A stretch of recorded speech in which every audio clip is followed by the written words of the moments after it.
Hey everybody, it's Rory from A&S Gear, and we're looking at some regulators today. We've got some Ninja regulators, actually the whole lineup of Ninja regs in the 3K setup right here. So these are 3000 PSI regs. Do not use this reg if you have a 4500 bottle. You don't want to put it on there. You don't want to run into any issues that way. These are specifically for bottles that are a 3K or 3000 PSI hold capacity right there. So again, know your bottle before you're switching regulators on it. If you have a 4500, make sure you get this regulator, but in the 4500 style. If you have a 3K, go with this style. So let's talk about the differences in the regulators themselves. There are 5 different regulators from Ninja in the 3K setup.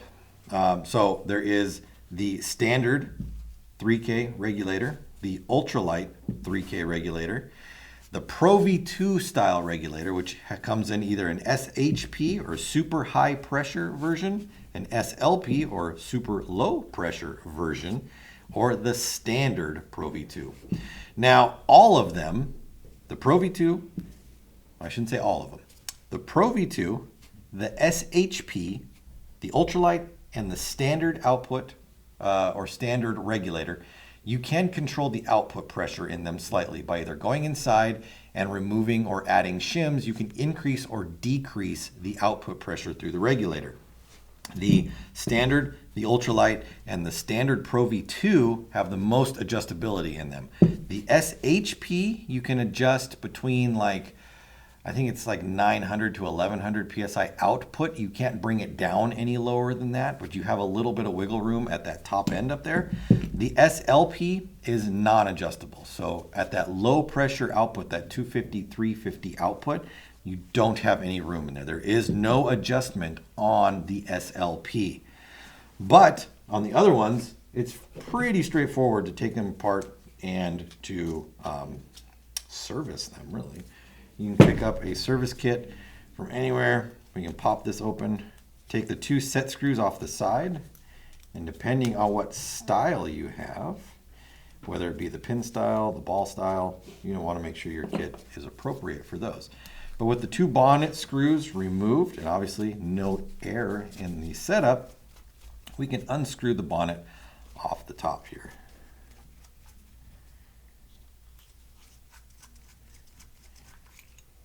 All right, so here is our spring. Inside here are our shims, and then we've got our piston. Let me remove that out of there. And then we've got, this is one of the newer pin style. So there was an old pin style that has an old thin style pin, and then they switched to the ball style, which is this one right here, where it has like a ball bearing at the top of it instead of a pin valve. And then they went away from the ball bearing style and are now going towards the pin style again, but it's a thicker, larger pin, which allows for more airflow through the regulator. So here's our piston with our reg seat at the bottom.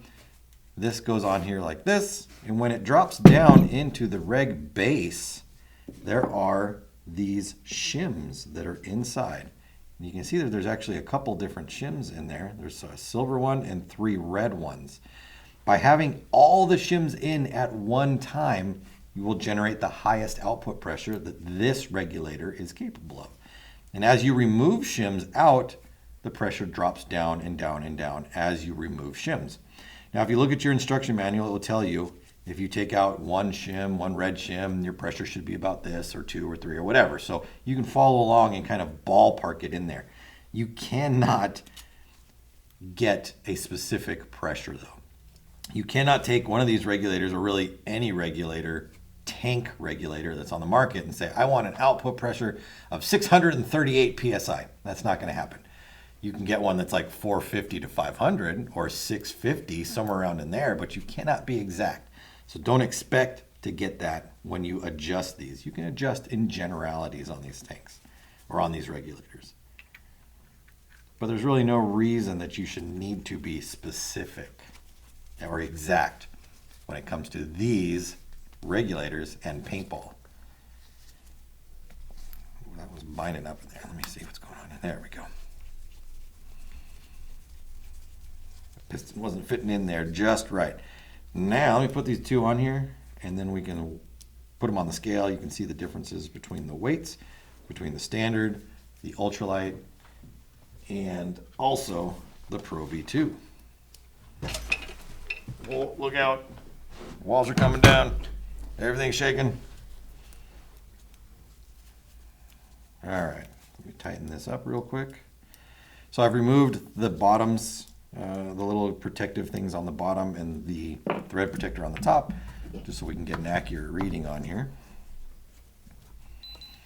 All right, let's make sure it's zeros. So a standard reg is 5.5 ounces. The ultralight version is 4, so an ounce and a half difference between a standard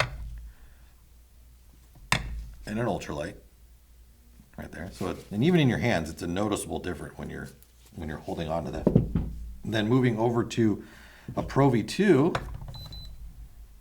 5.8, and we'll talk about why the Pro V2 is a little bit heavier. 4.5, 5.8. I think they used this one right here. This is an older style right here. Internally, they're slightly different in there. The bonnets are different. Yeah. So what makes the Pro V2 different or special is its ability to adjust on the bottom side, right there. We've all got the bonnet and the bonnet screws on the top side right here, but sometimes when you take your tank and you screw it into your gun, and that's when it's all together, you'll end up with the fill nipple or the gauge in a position that is uncomfortable. Either it's digging into your wrist or it's facing the ground or something you don't want.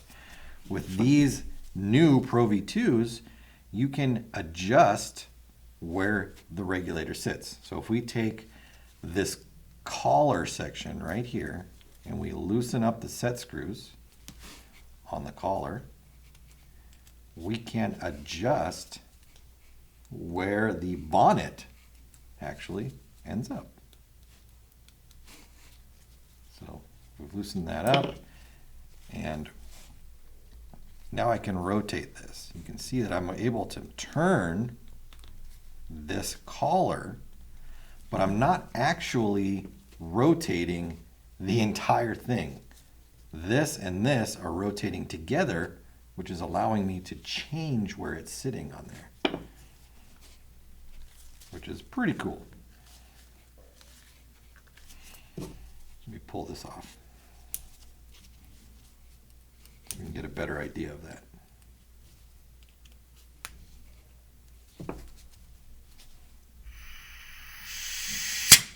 There's a little bit of air in there.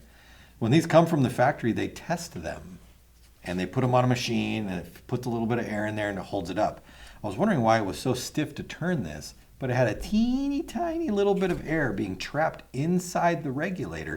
It just goes to show that even though this isn't on a tank, it's not on anything, there actually can be a little bit of air in there. Wouldn't have done anything, wouldn't have hurt anything. It's not enough to cause a problem, but sometimes you'll find that. Very strange. Anywho, so now that that is out, you can see that this whole thing will rotate around inside of here. And even if I tighten the bonnet screws back on, that one, and these are the top screws or the upper screws on the bonnet, that one, I locked it down.